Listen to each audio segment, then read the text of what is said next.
Hello to Remote, the Connected Faculty Summit. My name is Ellie Bothwell. I'm a journalist at Times Higher Education, and I'll be your moderator for this session. Before we get started, there are a few things to note. On the left side of your screen, you'll see a panel with a few key tabs. Chat tab allows you to interact with your fellow attendees. The Questions tab enables you to submit your questions for the speaker to answer at the end of their presentation. And slides and other related resources can be found in the Handouts tab.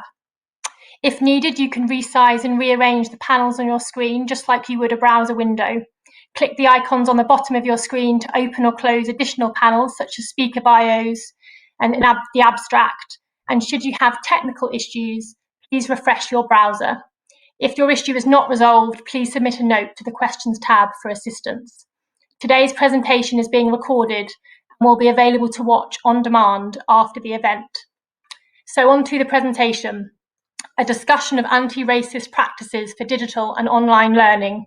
Discussing today's topic is Dr. Jessica Rowland Williams, Director of Every Learner Everywhere, which helps higher education institutions use new technology to innovate teaching and learning, with the ultimate goal of improving outcomes for students, especially first generation and low-income students and students of colour. So over to you, Jessica. Hello, everyone. Thank you so much for joining me for this incredibly important and timely conversation around anti-racist practices for digital and online learning. My name is Dr. Jessica Rowland Williams, and I'm the Director of Every Learner Everywhere. Higher education has been forced to reckon with two compounding crises this year: the COVID-19 pandemic and the anti-Black racism crisis in America. Both have caused tremendous pain, trauma, and loss for many in our community and beyond, and both pose significant and disruptive implications for post-secondary education and for the success of some of our most vulnerable students. For many, the recent deaths of George Floyd, Breonna Taylor, Ahmaud Arbery, and Rayshard Brooks were only the most recent incidents in a long history of violence against Black Americans that has sparked outrage and calls for justice and change across our nation. These calls for justice and equity are against a level of racism and discrimination in our nation that is systemic, meaning that it is embedded as a normal practice within all facets of our society, including higher education. No, higher education has certainly not been immune to the injustice and racism that we see so prevalent in other areas of society. We know that for many, many decades, marginalized students, Black students, Hispanic students, Native American students, and low-income students have struggled to navigate an education system that was never created with their success in mind. These students were denied opportunities, they were overlooked, their lived experiences have been dismissed, and they've often been treated as others. Despite these challenges, many marginalized students continue to enroll in higher education, truly believing in the idea captured so eloquently by Horace Mann when he stated, "Education then, beyond all other devices of human origin, is the great equalizer of the conditions of men, the balance wheel of the social machinery." Unfortunately, the legacy of racism and inequality within higher education is still very much evident today. The Brookings Institute reports that Black students make up just 4% of undergraduate enrollees in the nation's top-tier four-year colleges. By contrast, 26% of students in the bottom-tier colleges are Black. In addition, the data you see here show that 26%, graduation rates for Black students are reported to be as high as 27 percentage points lower than white students and 23 percentage points lower than students overall. You also see similar disparities for Hispanic and Indigenous students as well, also reporting graduation rates that are 10 to 25 percentage points lower than their peers.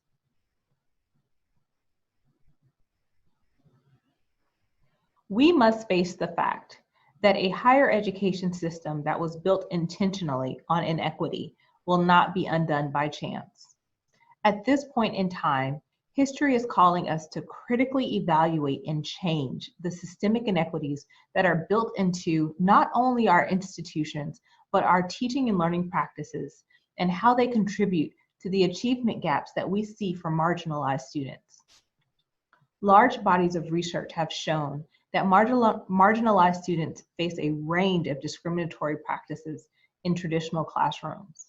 In response to the COVID-19 pandemic, we owe it to our students to do more than just digitize the inequities in the traditional classroom setting. The network that I lead, Every Learner Everywhere, is a network of 12 partner organizations that advocates for equitable outcomes in the U.S. higher education system through advances in digital learning and innovative teaching practices. At Every Learner, we imagine a future in digital learning that no longer perpetuates the grave inequities of our past and our present. We envision a future where technology is used to create learning environments that provide equal and fair learning opportunities for every single student. We realize that we have an opportunity to dismantle the systems that have created racial and economic disparities in academic success through the use of technology. We also strive to challenge and change the narrative around negative and untrue stereotypes regarding the abilities of Black and other marginalized students. We must find a way to utilize the profound disruption caused by the pandemic to rebuild an equitable system of higher education, one that justly serves Black and other students of color equally, as well as whites. But to do this, we must start by challenging and interrogating some of the common assumptions that live at the core of how we currently think about digital learning. And so in the next few slides, I'll start by highlighting some of those myths. The very first myth that I'll highlight is that digital learning is the solution for inequity in higher education. When we dive deeper into this myth, we realize that the fallacy in this thinking is known as technological solutionism, or leading with the idea that technology alone can solve a complex societal problem. This often leads to solutions that treat the symptoms of the problem and not the root cause of the problem. One way we might see this translating into a course setting is, say you were looking to increase student engagement in an American history course where students felt disengaged because the material didn't reflect their lived experiences and their cultural values. And so instead of assessing the course for the visual and historical representation of a diverse range of cultural groups, the instructor might decide to increase engagement by simply adding a new technology tool. To bust this myth, we've got to understand that digital learning should only be used as a tool to scale the solution rather than the solution itself. When it comes to issues around student learning, innovative and equitable teaching and learning strategies that meet the need of every learner are the solution. The next myth I'd like to highlight is that evidence-based teaching practices are always equitable. One thing we know is that at many institutions, we almost always rely solely on quantitative data to prove that a solution works. The problem with that is that when you focus exclusively on quantitative data, it often leads to solutions that primarily benefit the majority and cause further harm to those at the margins. Another way to frame this is that we often default to designing for the status quo, or to be more specific, we design for white, cisgender, middle to upper income, heterosexual men and women, because this is the population that's often overrepresented in data collection. This also happens to be the population who is often represented when we refer to quote unquote all students. In addition, people naturally design solutions with themselves in mind, and we know that a large majority of courseware designers are also white, cisgender, middle to upper income, heterosexual men and women. To bust or challenge this myth, we need to start interrogating whether evidence-based practices have considered the lived experience of marginalized students. And we gather that information through qualitative data and disaggregated quantitative data.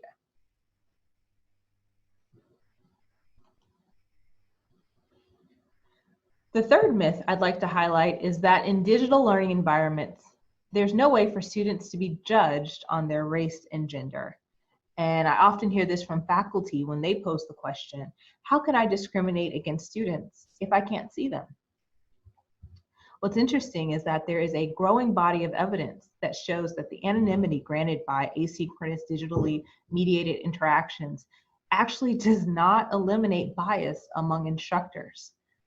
There was a study done at Stanford University in 2018 where researchers created fictional student accounts with names that would mostly identify as being either white, Black, Indian, or Chinese, and they were also clearly identifiable as male or female. What they found is that instructors were 94% more likely to respond to a student with a name that commonly identifies with a white male than any other race-gender combination.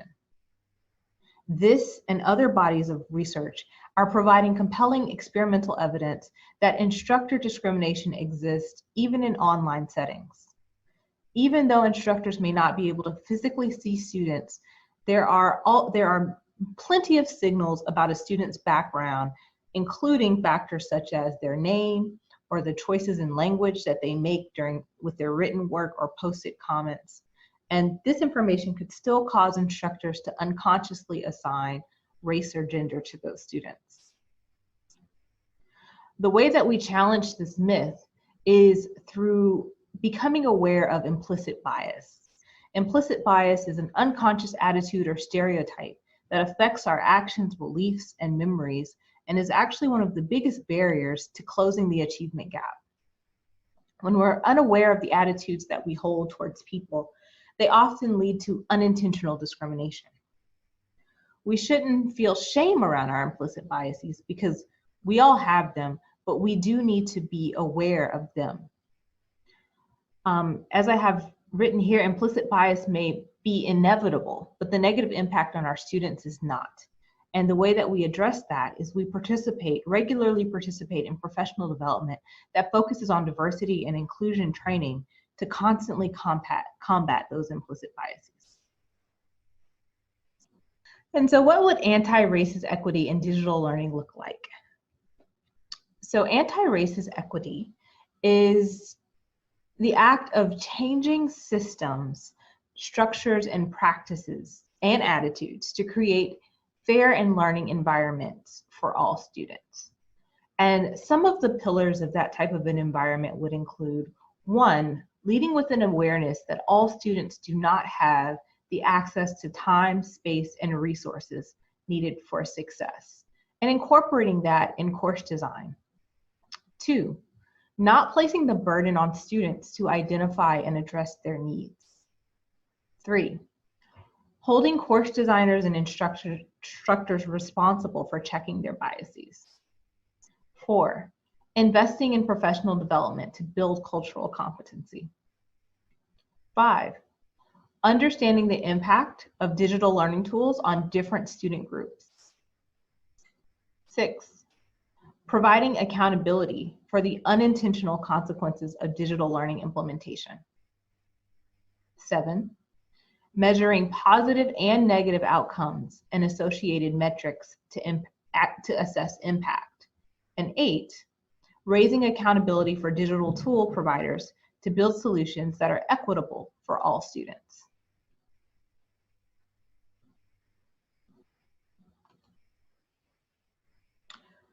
So where would you start, right? Of course, the first step is to engage in a process of exploration around existing inequities in our learning spaces.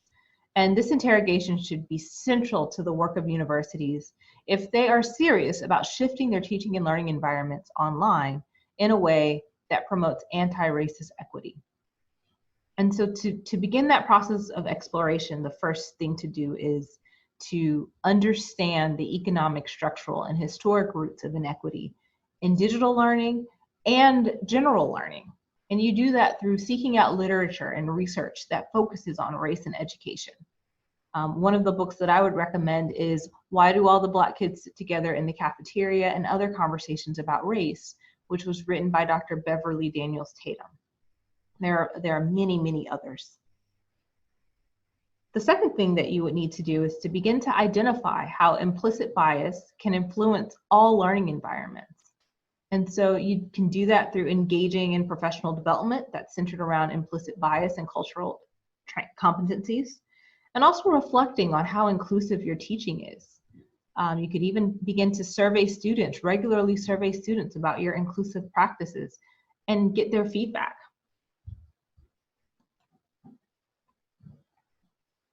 Another thing that you want to do is elevate the past and present inequity, stereotyping, and discrimination in traditional classroom settings and how they translate into digital learning environments.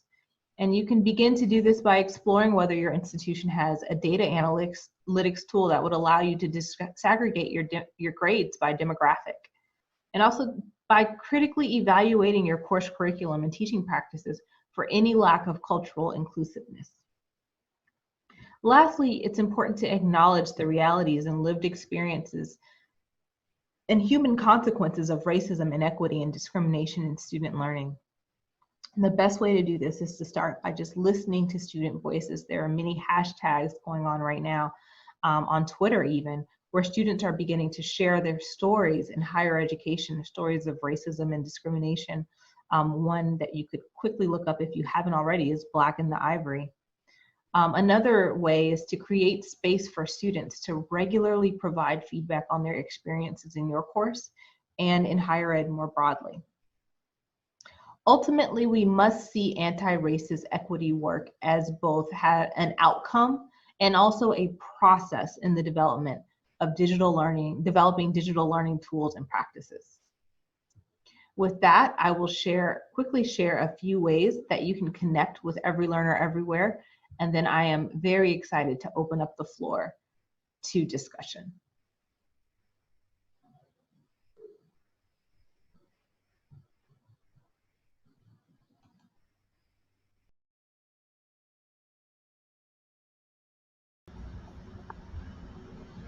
Thank you so much for that, Jessica.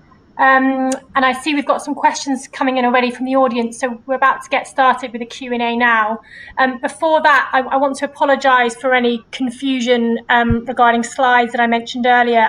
These will not be available for this session, but please feel free to share the link to this session as it is recorded and it will be available on demand. So over to the Q&A. Jessica, there are a few people saying that they want to use online learning to increase access to education, and they're wondering if you could say a bit more about how to address disparities in terms of access to internet and resources.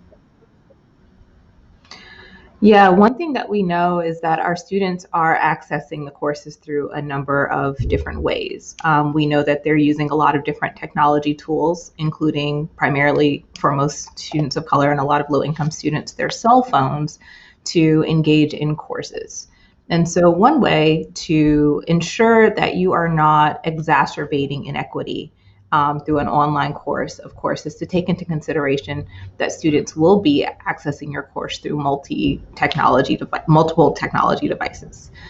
So, of course, just doing a simple check that, the things that you're uploading can be accessed via cell phone, for example. I think what we're also finding, though, that's interesting is that while digital access to technology is a very serious issue, particularly for students of color and low-income students, there are other issues that are even more pressing and kind of unexpected. So things like, not being able to find a quiet workspace, or not being able to manage time effectively, or not being able to learn independently. One thing that we know for sure is that students who are not strong learners or maybe didn't have the strongest educational background to begin with are the ones that are struggling the most. So I think that while we do need to pay attention to issues of access in technology, I do just caution us to not assume that those are the only challenges that students of color and low-income students are having when it comes to engaging courseware, digital courseware specifically. That's a really interesting point. Thank you. There's also a question about whether you have any suggestions for mitigating the negative effects of implicit bias awareness. Someone's saying that Harvard's implicit bias test acknowledges that some people feel a false sense of no longer being biased once they've reflected on implicit bias. How do you sort of get around that? When you recognize the dangers and the importance of of identifying implicit bias, you have to think about it. It's kind of like if you're going to start a diet, right? And people say that you have to be careful not to just diet for a short period of time and then go back to what you were normally doing, because you'll just gain the weight right back. It's kind of the same in some ways with implicit bias. It's really a lifestyle change, right? Like your implicit bias will always be with you, and we all carry it. And so you have to think of kind of checking and assessing, how you're perceiving a situation as something that you do constantly. It's not something that you can go through a training and learn about and then don't have to worry about anymore. It's something that we have to do all the time if you're going to make significant changes in this area. And I think another key way to make sure that you're being accountable for your implicit biases is to bring diverse people to the table. And really listen to the voices of people that don't look like you. And that includes students and other faculty and other administrators and other provosts, just making sure that you're surrounding yourself with people who have different perspectives and staying grounded in acknowledging their lived experiences as well as your own. And in terms of that last point, because I think maybe viewers will be more familiar maybe with anti-racist practices in teaching and learning, but maybe would think of technology being a bit more neutral. Do you think these issues can be solved if there isn't a sort of more diverse academic workforce, or do you think you need to get that diversity within the sort of community before you're really going to address some of these problems? Yeah, see, that's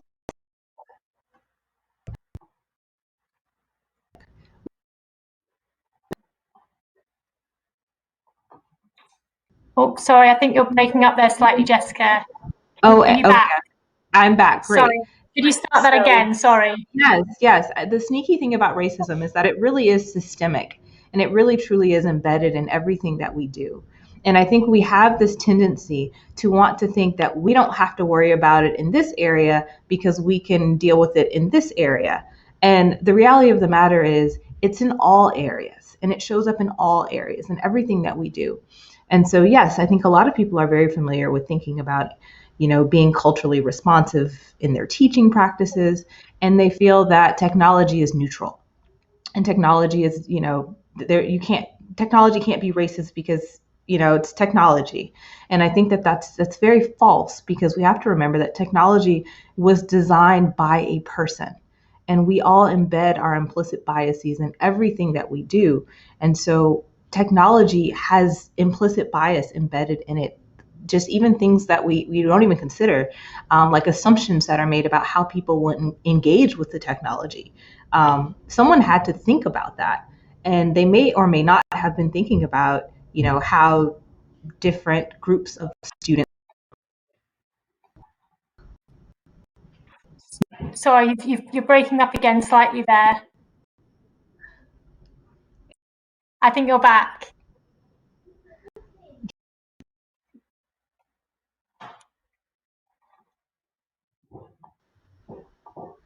I'll try to wrap it up quickly. Yes. Okay.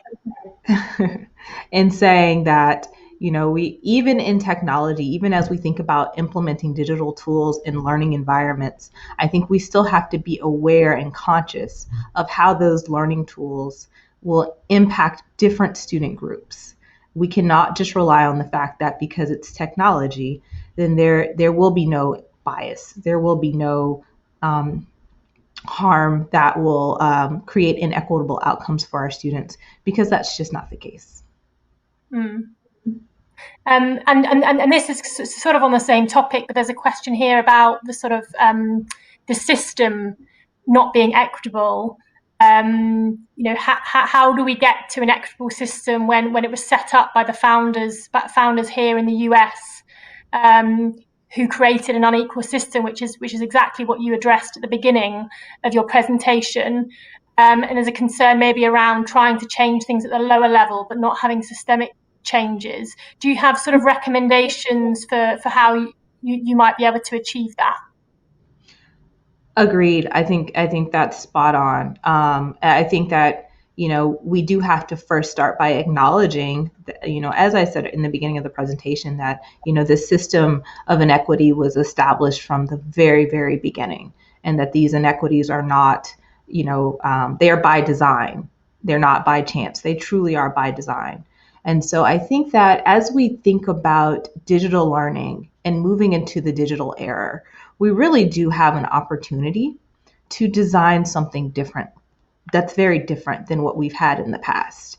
I agree that the change will have to happen on all levels, but I don't think that we should let change not necessarily starting at the top be a deterrent from not also starting change at the bottom, because we will have to have change on every single level to accomplish something that will be sustainable and meaningful for the students that we're actually trying to change things for.